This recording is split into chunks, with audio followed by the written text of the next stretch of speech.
OWCS Stage 3 is slated to begin next week after a bit of an extended break, and in between the mid-season championship and the waiting period now, we've seen a lot of major teams make some kind of noteworthy move, or multiple for that matter, to their respective rosters. And that's why today, I am going to do a Rostermania news recap for all of the significant teams residing in North America, EMEA, and Korea. Keep in mind, I mostly intend to talk about the big teams that have any real chance of being competitive. I'll mostly gloss over the other stuff, so I apologize if I don't go into detail with some things you're looking forward to me talking about. But let's just dive straight into this. There's a lot of information, and I want to start with North America, because in my opinion, they had one of the most compelling shakeups of the groups. The big team to talk about is SSG, who, needless to say, had a very underwhelming Stage 2, and they understand that, so they decided to move on from Seeker, Kellan, and Bliss, as well as their head coach, Unter, and in return, they're snagging Lep and Chronic from NTMR, and picking up Hawk to be their new tank, and taking Chris from EMEA, Christopher, to be their new head coach. A lot of thoughts here. I mean, first and foremost, we're at the final third of the season, so this is really risky. Realistically, they only have about a month or so to get it together and get into fighting shape and be better than they were in the previous stage.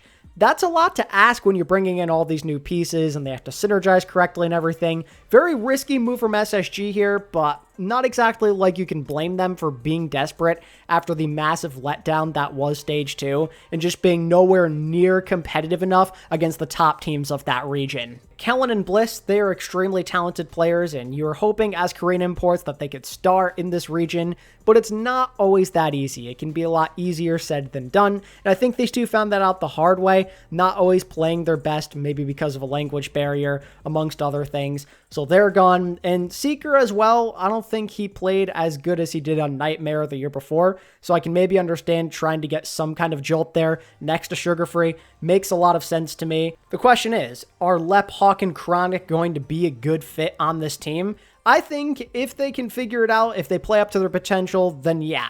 Hawk, for a while, it seemed like he was done with Overwatch, but I've heard that he's been playing the game a ton lately and that he refound his passion. He's ready to be a starting tank player, and just knowing what he's done in the past, I trust him to at least play at a capable level. And again, there won't be the language barrier, so maybe the synergy could be a little bit better with Hawk, even if in my opinion his hero pool is a little bit limited.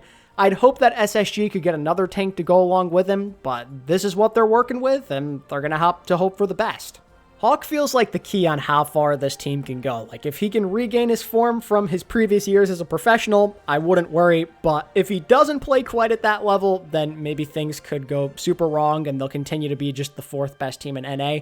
But I do like the idea of snagging Lep and Chronic from NTMR. I think Lep was arguably playing the best Overwatch of his career on NTMR recently, and Chronic obviously has been a monster, especially in the previous stage. He's elevated himself to arguably the best hit scan player in the region. I'd say inarguably, but some people may say otherwise. But regardless, I love him being paired up with Sugar Free. They needed some kind of jolt, some type of way to awaken this team and not have it just be on Lenny, and this is the perfect avenue for that. The only question now is, will these changes actually make a difference? That I'm not entirely sure with. I think they can maybe reclaim the top 3 if they play up to their potential and they figure things out quick enough.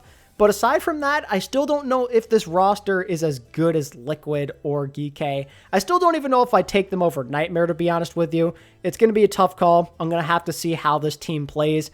But for now, it feels like top 3 is probably their limitation until we see some gameplay. Looking at this from the perspective of NTMR, I still think they could be okay even with some tough losses with their roster. They still seem like they're good enough to maintain top 3 potentially, and their answer for losing Lep and Chronic was to basically trade with SSG to get Seeker back on their team, who played a big role on that roster last year, and they picked up a new prospect in Nenwhy as their main support. Some of you may remember Nenwhy from playing on Extinction not that long ago, as well as Rad and Avidity. He's been around the block, and I think he's probably one of the more exciting prospects left over in North America right now. There's been a lot of hype around him, and I can totally understand why by watching his gameplay. It's been relatively consistent, the potential is there, and this is his first real opportunity to prove himself. on a high-level team like this, so I'm excited for the guy. This could be a high-risk, high-reward type of move. Maybe he could be a little bit better than Lep ceiling-wise, but at the same time, Lep was a pretty consistent veteran in the previous stage, so if he can't handle the pressure, that could lead the team down a tough path. It's a risky move, but I think one that makes sense, just knowing that you lost Lep to a different org. I can totally dig it. I think Nenwhy was probably the best possible main support option out there that was available, at least from my knowledge. So not a bad move by Nightmare at all here. They've been relatively known for developing talent recently, so I could see it working in their favor for sure. The move that more so concerns me in this situation is Hitscan. Going from Chronic to Seeker, basically trading with each other. Probably not by choice, but that's the situation that they're in. Seeker, we know what he can be at his best. He's had so many great seasons in Overwatch League, and even last year when he was on Nightmare, he played well. But recently, he just hasn't been there all the time. He's been kind of up and down, sometimes feeling pretty invisible in games where his team really needs him to step up, while Chronic has arguably been the biggest superstar, the biggest budding superstar of North America recently. He's been on a mission, looking like an elite player on Sojourn and Freya. Rocket and Chronic complemented each other so well. It was like the best possible DPS duo that you could have if you can't have the biggest names on the market, you know? It just works so well. That was the big strong point of the team.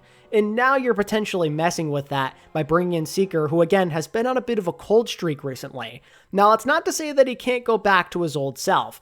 Maybe he just needs a change of scenery.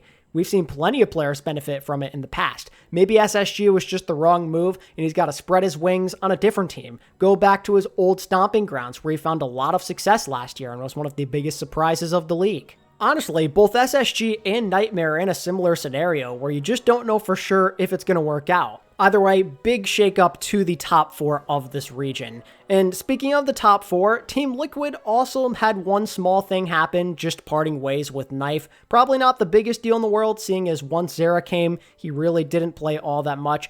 But it is a little sad to see Knife go, in a similar light to Bliss and Kellan over in SSG. I was kind of looking forward to seeing Knife as this Korean import pop off on a Western team and become a superstar, but it just never came to be. Liquid were able to get their hands on Zera, and Knife at times kind of struggled. Maybe just an odd fit overall, maybe kind of hard for him and the team to get along, so they moved on from him. I think it's no harm, no foul for either side. Liquid, they have Zera now, and now Knife can go start for a new team, which we're going to talk about in a little while because he did already find a new team. There's some other things that happen with the other rosters, but we can save that for another day. Not extremely important as of right now. Instead, I want to talk about EMEA, who had a lot of moves happen. Starting with Gen.G, they finally decided to do something after 2 horrible stages in a row. They decided to let go of Mag, WhoRU, and Zox. It's crazy that WhoRU is already off this team after just one singular stage. I was hoping he could bring some excitement and maybe a different playstyle to this region, but in the end, everyone was just hard stuck on Sim, and that's not really his cup of tea. Not to mention he's on this mixed roster, so communications may be a little awkward, and he barely could play any Gen.G at all, not just because of the region, but because even his own freaking coach would literally ban the hero at times. So it was just a bad fit overall, and he needed to move on. I think it makes sense for both parties. And I feel a similar way about Mag, to be honest with you. I think a lot of people would agree with me when I say it was already kind of a weird move to begin with when we saw it happen, and it never really worked out. I do think Mag got hated on a little too much by some fans, but he definitely did not play his best Overwatch. I can definitely admit that. But it also helps that the decision-making of the roster and the coaching were all over the place. They made him do a lot of questionable things that were beyond his comfort, clearly. And he's already in a tough spot to begin with, being on an English-speaking team, so that probably just made things worse. Hard forcing him onto Diva, which has never been his thing, making him play Doom at random times, just a lot of questionable things. He was not being utilized in the right way, and this was probably a bad fit right from the start, so he is able to move on. He's actually going over to Zeta Division, which we'll talk about in a little bit, but say goodbye to him and WhoRU. As for how Gen.G plans to compensate, they have brought in Tread, Sky, they brought back Crispy for another stage, and they've signed Backbone, who for a while seemed like was retired. Interesting direction that they're going here, but I don't necessarily hate it. It was clear that the whole mixed roster thing was not working out for them, so now you just go full-on EMEA here. And I think that makes sense if you're trying to get a team that can synergize the best and maybe get into better fighting shape in time for potentially Stockholm if you really play at your best. I don't know if I'd necessarily say the team on paper is a lot better than they were before, but I do think it at least increases their odds of being competent out there. And that's really important, because let's be honest, we've seen very little of that through the first 2 stages of Gen.G. It's been an absolute train wreck, so you bring in some vets to try and bring some more needed stability to this team. I actually really like signing Tread here. Mag has more potential, but who the hell cares about potential? Tread has been a very reliable option on multiple teams in EU throughout the last handful of years, so I could see him bringing a lot of needed stability to this team that they were probably lacking with Mag. He's flexible, dependable, he actually play at least a little bit of Diva as well if Krusty really wants to do that still, so good move there. You bring in Skye to potentially have a little double flex support setup going on if you'd like to. You probably want to stick with Crispy at main support, but at least you have a third option available if things do look a little weird. And then you bring in Backbonus, the new starting flex DPS, who obviously can only play certain things really, really well, but he is a veteran who's found success at the highest level multiple times in his career. So him alongside somebody like alexyOWL could work pretty well. I mean, alexyOWL and Tread actually have played together. I'm just thinking of that now. They played together on Peps before, so we're getting a bit of that synergy back. I think you will see a bit more of a clear vision with this Gen.G team if they can flesh it all out. Now, will it come in time for them to be good enough to make Stockholm? I'm not so sure about that. But again, I feel like just having a team that has more of a set direction in mind is going to help them look better out there and potentially pick up some extra games. For some more general news, the Ultimates have officially disbanded and dropped out of OWCS. None of their players are sticking together. That experiment was an epic flop, and now it's over. Thank God for that. I was so embarrassed having them be the top team originally. There was so much potential, and it just went right out the window. But clearly, things weren't right there, so they're all gone now, and their spot will be taken by Quick Esports, who originally weren't going to make it for Stage 3 because they lost in promotion relegation, but they're getting a second chance at life now with a completely different roster, actually, which we'll talk about in just a little while. But more on the Ultimates first. Aside from them being a flop, clearly they weren't all that happy over there, because in a now deleted tweet by Christopher, he said that the players and him are owed over $100,000 by this organization. They're just not paying them, so no wonder they didn't want to play there anymore. No wonder they weren't playing at their best. If this is actually true, then that's really rough, and I hope those players get what they deserve, but that may explain partially why things went the way they did, and why this team did eventually drop out of OWCS. But let's talk about Kevster, man. I did not expect him to go to Virtus Pro. It makes sense that he'd want to go to a big name roster, a big name organization that can actually compensate him properly and take care of him. This was one of the better places for him to go in that regard, but it is kind of a little strange. I mean, you can't exactly complain about having Kevster on your team. He's one of the best players in the history of the region. It's a no-brainer to add him to your team, or at the very least make sure nobody else can have him.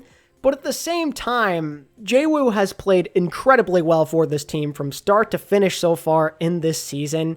So I don't know if they necessarily needed another flex DPS on this team, because he was doing his thing and often being one of the star playmakers of the squad.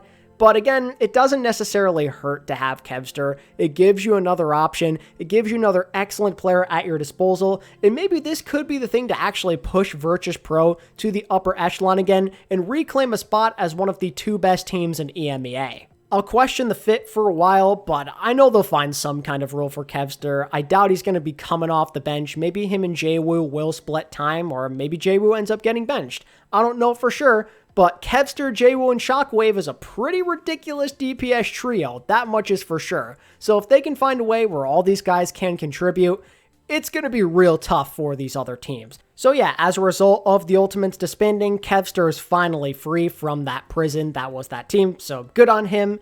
And again, Quick Esports get to come back as a result, which is great because I loved their story last stage, but don't get too excited just because it basically is a completely different team. No more Zip, Zydra, Willis, or Natsuki. The team will be very different compared to Stage 3.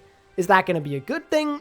or a bad thing? I guess we'll have to see, right? They played well at the beginning, but then kind of choked down the stretch, so maybe some different players up there can help, but I wouldn't get too excited. It probably won't be the same story as last stage, so don't get your hopes up. Don't worry about some of those guys too much, though, because Peps actually did pick up Dip, Willis, and Zaro. They're on a new team. They're on a good org. They lose Ken, Tread, and Cookie as a result of this, but I don't think it makes that much of a difference. They're always going to be that middling team that's probably never better than like 5th or 6th place. So yeah, just know that a lot of those quick guys, they're still being taken care of. Doing a little backtracking, Qadsiah signed Chase. They were the best team in EMEA, and they recently are coming off of a finals in the midseason championship, and they decided to add another good player to their ranks. I've always liked Chase. I think he's solid and a good communicator, good Winston as well. That's probably why he is on this team. I don't know what else his purpose would be, just because Zeta has arguably been the best tank in the region in the last stage or so he's probably not going to get much playtime, but hey, it gives them slightly more versatility if it comes down to it, I suppose. Things probably won't change. We'll see similar gameplay in EMEA, so it's probably just going to be Ziad for now still, but just know if Winston were to suddenly come back, at least they do have Chase as a fallback option. And of course, to finish up EMEA, we got to check in on everybody's favorite money getter, Violet, over on Team Vision. Him and Choice A1 are still going strong on this team, but there is one significant change that happened, and that is that they got rid of Slow Dive. They mutually parted ways, and I'm a little disappointed with that. Not that Cookie can't be a fine hit scan replacement, but I thought Slow Dive was one of the better players on the team. Seems like a very solid Saudi prospect, so I hope that he does find success on a new team in the future. And I'll be curious to see if Vision are actually able to hang in there with the big boys, because from the looks of it, they definitely are a step or two behind. But let's see what our boy Violet has in store for us in Stage 3. And that pretty much wraps up EMEA, so let's go on to Korea, the big boy region. And we're starting off with Zeta Division, who made some big moves in hopes of revitalizing their season and rescuing it from the dumps. First big piece of news is that Flora is off the team. He has mutually parted ways with Zeta Division. His contract is up. Now him and Violet, two of the OG members, are gone. It's a little unfortunate because Flora does have so much potential, and he was one of the better hit scan options available out there. But at the same time, I don't think this is the worst position in the world for Zeta to suffer a loss at, just because hitscan is so abundant when it comes to prospects. This is one position you can afford to replace, and they did so by picking up 3 players. They got Probe to be the new hitscan, they also signed Mag to go alongside Bernard, and they picked up Bliss, so they actually have a main support again. Overall, good moves by Zeta here. When it comes to the Flora versus Probe comparison, I think Probe is capable of playing on a similar level. I think his ceiling's a bit lower, but he did play very well for himself on Old Ocean during Stage 2 in Korea. So this is not a bad fallback option at all if you're Zeta Division. I vibe with it, and I don't think it's really going to change all that much in terms of what they're capable of performance-wise. Probe and Pelican could do just fine as a DPS duo, and now alexyOWL is likely to go back to being one of those other DPS options. That's when Zeta were at their best, in my opinion, when they had the rotation going on where they could play both alexyOWL and Pelican, 2 different play styles. This is an ideal scenario, not having to have a random DPS on main support anymore. Bliss is a good fallback option, one of the better players you could have gotten on the market. You poach him over from SSG after the disaster that they had, and now you fix 2 things at once, basically. I'm pretty optimistic about a lot of these additions to the team. The only thing that I'm a little confused about is the whole Mag signing. This one's been rumored for a while. I wasn't sure if it would actually come true. But here it is, and I have mixed feelings. For one, Mag, he's always played under his potential since leaving Runaway. There's been a lot of moments where you're just left wanting a lot more out of the guy, but at the same time, he doesn't necessarily have to play all that much. You don't have to force him in there or anything, because you do have Bernard right there, who's been one of the best tanks in Korea for the last several years. They can mostly still play Bernard and not give it a second thought, but maybe there could be some composition and or map-dependent moments where you can have Mag come into the game. He does specialize in certain things. He can be effective on certain things, like the Wrecking Ball, maybe a little bit of Winston, since that's never been Bernard's strong suit. There are some moments where he can be useful, but again, you don't have to be forced to play him. You can experiment and try some things and leave it at that and have Bernard take care of the rest. This acquisition is not very moving whatsoever, but maybe there's room for Mag to finally turn things around here on a very competent team with a competent coaching staff like Zeta Division. But for now, we can leave it at this. Zeta made a lot of the right moves to try and make themselves a more competitive team again, and I think that's more important than just looking at Mag and or hating on him if you really don't like the guy.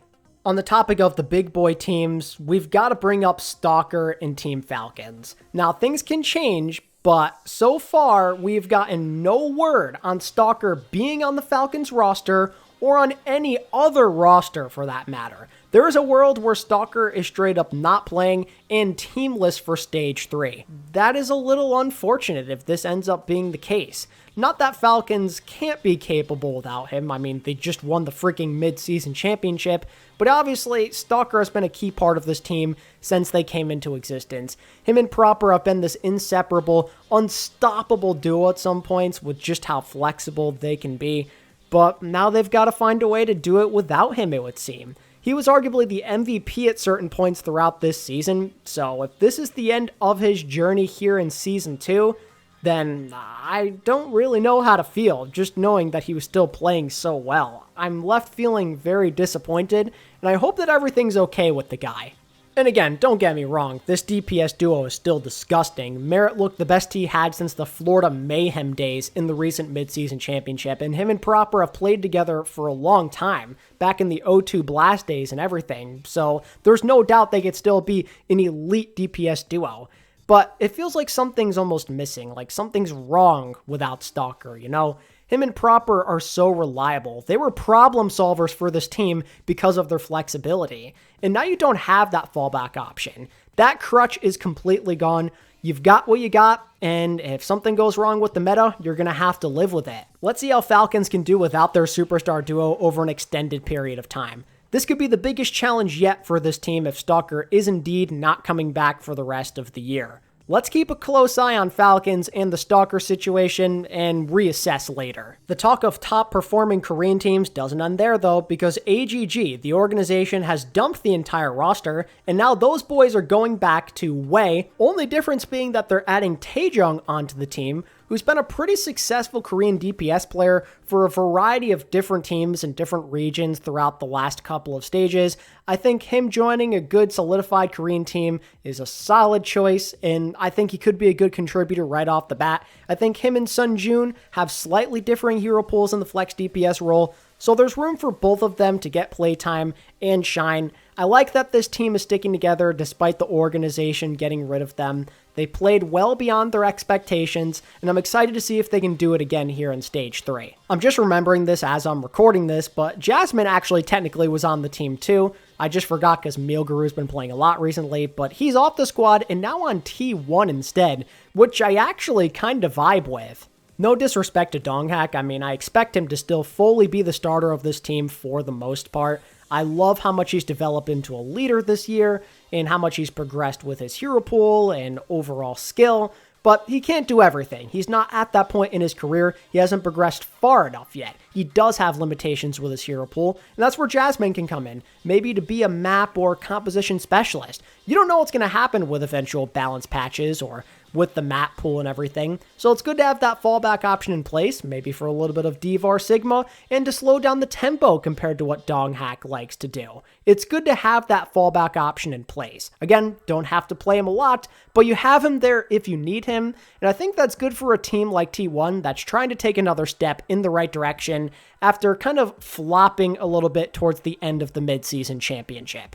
I like it. Now for a bit more housekeeping, Crazy Raccoon have actually gone out and signed, I think it's pronounced Splint, sorry if I mispronounced that, but the DPS prospect, the flex DPS prospect, he's on this team.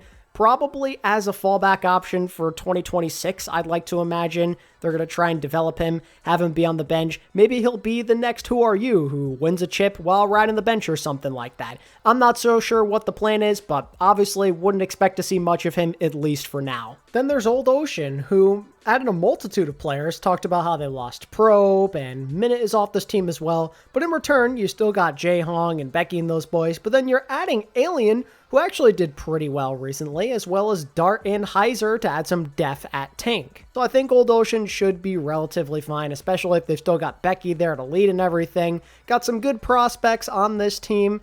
They added some versatility in some places, but aside from that, still probably just a middling team that we're only going to root for because of a certain couple of guys like Becky and Taejong. But regardless, I'm glad that they did make it through the LCQ, and they're back for another stage. And finally, on the lower tier side of things, Onside Gaming, who did make it back for another stage of OWCS, have picked up both Kellan and Knife to give this team some additional firepower. I absolutely love that Kellan is being reunited with Attack for like the millionth time in their careers. They were successful on Talon and NRG Shock last year. They just complement each other's games so well. So I'm happy that duo is back together, and I'm happy that Kellan is getting another opportunity so quickly, because honestly, he didn't play all that bad on SSG. I thought he was one of the better players on that team, despite them flopping a lot. So I like putting him in a more comfortable situation, even if he's not on the best team. I think this could be a good way for him to get his career back on the right track, and maybe earn some kind of contract in Korea for Season 3 on a better team.